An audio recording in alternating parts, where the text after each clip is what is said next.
আছো? ঈশ্বর রহমতে সবাই ভালো আছো এবং সুস্থ আছো। আজ আমরা পড়ব তোমাদের চতুর্থ শ্রেণীর বাংলা বিষয়ের লিপির গল্প, এই গল্পটি। তো শুরু করা যাক। শিক্ষক বলছে, আমি আজ একটি গল্প বলবো। গল্প হলেও এর কিছুটা সত্য, কিছুটা অনুমান আর কিছুটা হচ্ছে বানানো। মঞ্জিলা বলল, স্যার, আমারও গল্প বানাতে ভালো লাগে। শিক্ষক বললেন, খুব ভালো। গল্প বানাতে হলে কিন্তু গল্প শুনতে হবে, গল্প পড়তে হবে, গল্প লিখতেও হবে। আলো বলল, আচ্ছা, আমরা এখন গল্প শুনবো, এখন আমরা গল্প শুনবো। কিন্তু কোন গল্প? রাক্ষস খোকসের গল্প, বেঙ্গমা বেঙ্গমের গল্প, নাকি সৌরানী দৌরানীর গল্প? শিক্ষক বললেন, তোমরা অনেক গল্প জানো, আজ একটা গল্প বলবো, লিপির গল্প। অঞ্জু বলল, লিপির গল্প শুনিনি তো কোনোদিন। শিক্ষক বললেন, লিপি মানে হচ্ছে লেখা, কোনো শব্দ শুনে লেখা, জিনিস দেখে লেখা, চিন্তা করে মনের কথা লেখা। এই লেখা কেমন করে মানুষ পেল, কেমন করে আবিষ্কার করলো, কেমন করে অভ্যাস করলো, তাই বলবো। লিপির গল্প মানে লেখার ইতিহাস। হাসান বলল, মজা তো। শিক্ষক বললেন, অনেক দিন আগের কথা, 100-200 বছর নয়, 1000-2000 বছর নয়, প্রায় 6-7 হাজার বছর আগে পৃথিবীতে লোকজন লিখতে ও পড়তে জানতো না। জানবে কি করে? তখন তো বর্ণ বা হরফ কিছুই ছিল না। আদিত্য বলল, বর্ণমালা ছিল না, অক্ষরও ছিল না, মানে অ আ ক খ কিছুই ছিল না। শিক্ষক বললেন, সত্যি, কোনো ভাষার কোনো বর্ণমালা অর্থাৎ অক্ষর বা হরফ কিছুই ছিল না। তখন লেখাপড়া জানা লোক ছিল না, সাক্ষর লোক ছিল না। আমিনা বলল, তাহলে তারা চিঠি লিখত কি করে? শিক্ষক বললেন, তখন চিঠিপত্র ছিল না, বইপত্র ছিল না, কালি কলমও ছিল না। আমাদের বাবা মা দাদি ছোটদের জন্য গল্প বানাতেন আর পাহাড়ের গুহায় বসে রাতে চাঁদের আলোতে গল্প বানিয়ে বানিয়ে শিশুদের ঘুম পাড়াতেন। বড়রা গল্প বলতো আর ছোটরা তা শুনতো। গল্প শুনে শুনে বড় হয়ে নিজেরা আবার ছোটদের গল্প শোনাতো। এখানে আমরা প্রাচীন যুগের কিছু লেখা দেখতে পাচ্ছি, যেগুলো সম্পর্কে আমরা জানি না, সেগুলো অনেক অনেক দিন আগের লেখা। সুজিত বলল, আচ্ছা, ভুলে গেলে কি করতো? শিক্ষক বললেন, খুব সুন্দর প্রশ্ন করেছো। ভুলে গেলে তখন আর গল্প বলতে পারতো না, আবার নতুন করে নতুন গল্প বানাতে হতো। সেজন্যই ভুলে যাওয়ার বিপদ থেকে বাঁচার জন্য লিপি তৈরির চিন্তা মাথায় এলো। শূন্যে মিলিয়ে যাওয়া কথাকে রেখার বন্ধনে বন্দি করার ফন্দি হলো লিপি। নাহিদ বলল, এখন যেমন কথাবার্তা, গান বাজনা, আবৃত্তি, বক্তৃতা ক্যাসেটে ধরে রাখা হয়, সেরকম? শিক্ষক বললেন, ঠিক বলেছ, অনেকটা তাই। এখন যন্ত্রের বাক্সে কথাকে বন্দি করে রাখা হয়, তখন হাতে আঁকা রেখায় কথাকে বন্দি করে রাখা হতো। কথাকে রেখার বন্ধনে বন্দি করে রাখার জন্যই তৈরি হলো লিপি। লিপিকে কেউ বলেন লেখন পদ্ধতি, কেউ বলেন বর্ণমালা, কেউ বলেন হরফ, কেউ বলেন অক্ষর, আবার কেউ বলেন অ্যালফাবেট। মানুষ একদিন লিপি দিয়ে কথাকে বন্দি করে রাখতে শিখলো, আর সেদিন থেকেই মানুষের সভ্যতার পথে নতুন যাত্রা শুরু হলো। হাসান বলল, লিপি আবিষ্কার করলেন কে? শিক্ষক বললেন, প্রাগৈতিহাসিক কালে কে কখন কিভাবে লিপি আবিষ্কার করেছিলেন তা কেউ সঠিকভাবে বলতে পারবে না। আধুনিক কালে যারা এ ধরনের কাজ করেছেন তাদের কারো কারো নাম জানা যায়, যেমন কোরিয়ার রাজা সেজং এবং ইউরোপের এক ধর্মযাজক সন্ত সিরিল। টমাস বলল, বাংলা লিপি কিভাবে এলো? শিক্ষক বললেন, বাংলা লিপি কে প্রচলন করেছিলেন তা জানা যায় না।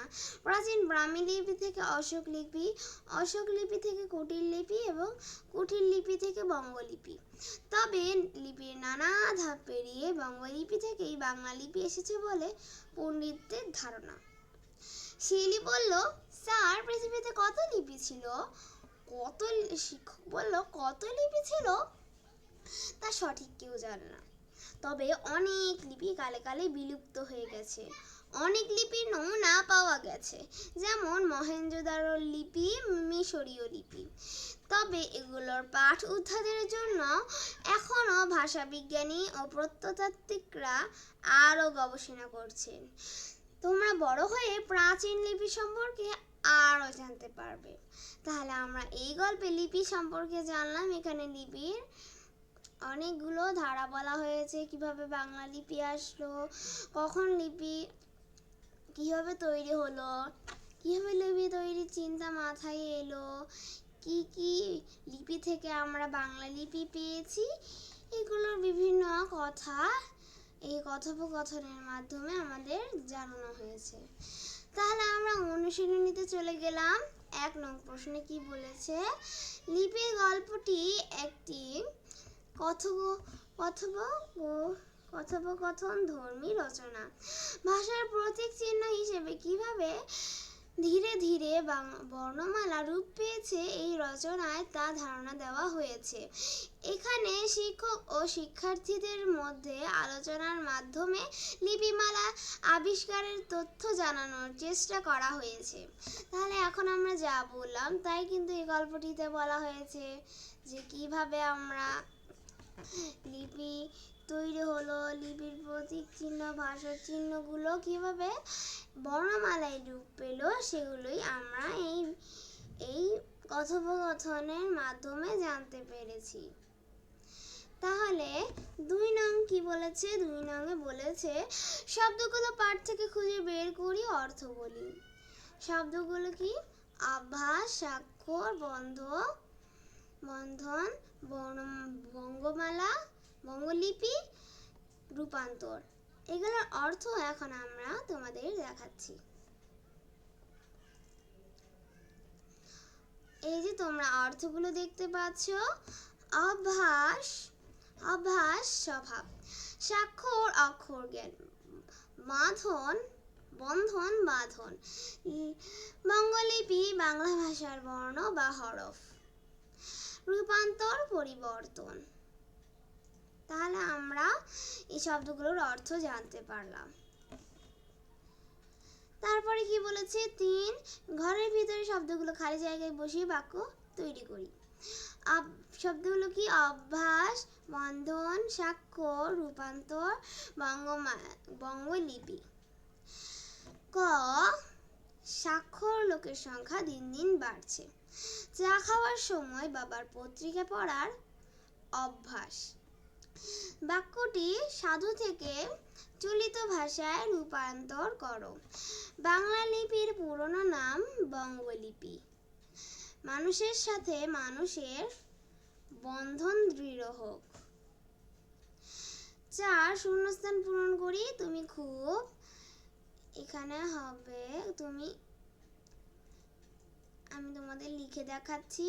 তুমি খুব সুন্দর প্রশ্ন করেছো। আমি তোমাদের এখানে সুন্দর লিখে দেখাচ্ছি। এই যে সুন্দর প্রশ্ন করেছো। আবার নতুন করে নতুন গল্প বানাতে হতো। তাহলে আমি এখানে তোমাদের গল্প বানানটা দেখালাম। লিপিকে কেউ বলেন লেখন পদ্ধতি। লেখন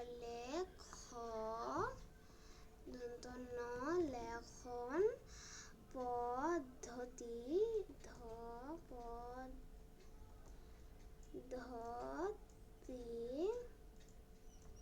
এই যে তোমরা পদ্ধতি, লেখন পদ্ধতি। বঙ্গলিপি থেকেই কি এসেছে? আমরা একটু আগেই জেনেছি যে বঙ্গলিপি থেকেই বাংলা লিপি এসেছে। তো আমি এখানে তোমাদের বাংলা লিপির বানানটা দেখিয়ে দিলাম। এখানে আমি যেহেতু মাউস দিয়ে লিখছি এই জন্য একটু অসুন্দর হয়েছে, তোমরা কিছু মনে করো না, কিন্তু তোমরা বানানগুলো দেখে নাও। তোমরা দেখে নিয়েছো? এখন চলো 5 নং প্রশ্নে কি বলেছে? নিজের শব্দগুলো দিয়ে বিপরীত শব্দ লিখে বাক্য রচনা করি। বিলুপ্তের বিলুপ্তের বিপরীত শব্দ কি? অবিলুপ্ত। তাহলে অবিলুপ্ত দিয়ে একটি বাক্য কি হতে পারে? বাংলা লিপি এখনো অবিলুপ্ত রয়েছে, অর্থাৎ এখনো বিলুপ্ত হয়ে যায়নি। শিক্ষক শিক্ষার্থী, শিক্ষার্থীরা মাঠে হইচই করছে। আনন্দ বেদনা, ছেলেহারা মায়ের বেদনা আমাদের সকলের বোঝা উচিত। চিন্তা, বা তোমরা বেদনা দিয়ে অন্য কোনো লাইনও লিখতে পারো, যে বেদনা দিয়ে যে তার বেদনা কেউ বুঝে না। চিন্তা, চিন্তাহীন বা অচিন্তাও বলতে পারো, চিন্তাহীনই বলা ভালো। চিন্তাহীন, সে একদম চিন্তাহীন, মানে তার কোনো চিন্তা নেই। মানে তোমরা বলতে পারো সে বার্ষিক পরীক্ষা নিয়ে চিন্তাহীন, মানে তার চিন্তা নেই বার্ষিক পরীক্ষা নিয়ে। আবিষ্কার অনাবিষ্কার, আমরা এখনো সবগুলো লিপি আমরা সবগুলো লিপি এখনো অনাবিষ্কার। আমরা বেশিরভাগ লিপি অনাবিষ্কার করেছি, মানে এখন আমরা আবিষ্কার করিনি এখন সবগুলো লিপি। স্বাক্ষর, স্বাক্ষরের বিপরীত কি? স্বাক্ষরের বিপরীত কি এটা তোমাদের HW রইল, আর এটা দিয়ে তোমরা একটা বাক্য তৈরি করে লিখবে। প্রাচীন আধুনিক, আধুনিক কালে অনেকে লিপি নিয়ে গবেষণা করেছিলেন। 6 মুখে মুখে উত্তর বলি ও লিখি। তাহলে তোমাদের প্রশ্নগুলোর উত্তর আমি লিখে দেখাচ্ছি।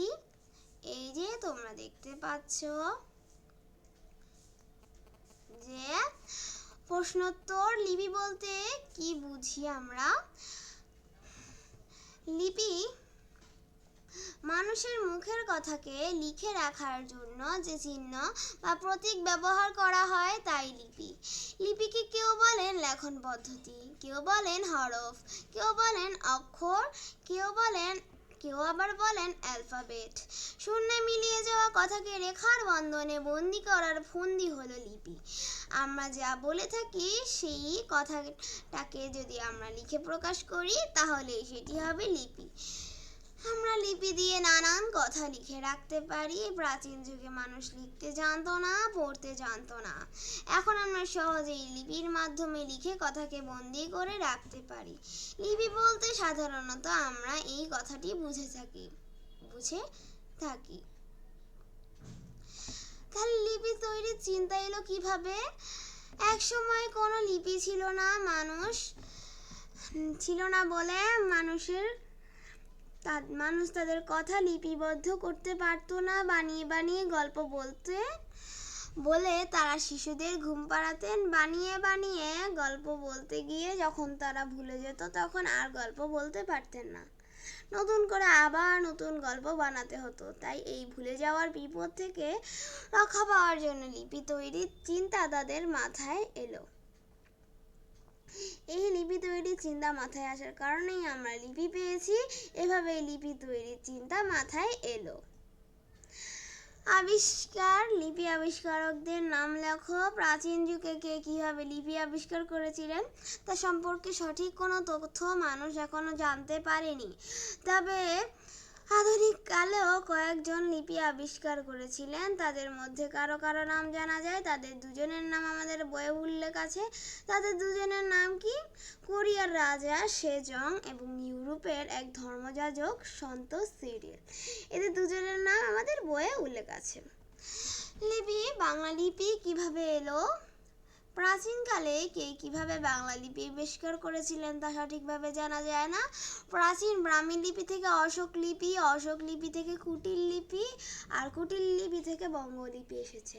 তবে লিপির নানান ধাপ পেরিয়ে এখানে নানান হবে না, এখানে শুধু নানা হবে।